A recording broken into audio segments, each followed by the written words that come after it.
Drought. Forced to farm to survive, the Native Americans' crops were decimated by the 1890 drought.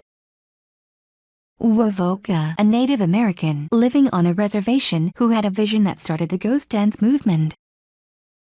The vision. On January 1, 1890, Wovoka foretold of the return of the Native Americans' ancestors, horses and buffalo, and the end of the white man.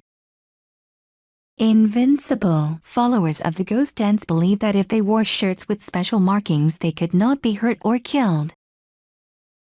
Peaceful. Followers of the movement believed that they must not fight the white man, instead they should be patient and dance. Impact. The ghost dance movement gave the Native Americans hope. The children stopped going to school and the adults stopped working as they waited for the vision to come true. Government response. Panicked, they ordered the arrest of all of the ghost dance leaders. Sitting Bull, who had returned to a reservation, was shot when the officials tried to arrest ghost dance leaders. Chief Bigfoot. With Sitting Bull dead, the Native Americans panicked and turned to a replacement leader. Pine Ridge Reservation. Bigfoot told the Native Americans to go to the reservation where they would be protected from soldiers and safe. Wounded Knee. The Native Americans were hampered by the snow, which allowed the army to catch up with them and demand that they hand over their weapons. Ghost dance. The Native Americans began to dance at Wounded Knee but were otherwise peaceful.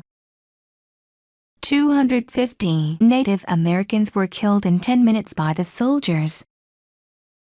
Massacre. Many white Americans viewed it as justified as the Native Americans were hostile. End of resistance. The ghost dance movement ended after the massacre, as did any resistance from the Native Americans. 1890 Census reported that the unsettled area has been so broken into by isolated bodies of settlement that these can hardly be said to be a frontier line. 1895 The frontier was declared closed. Manifest destiny had proved to be correct. The white Americans had settled the entire continent.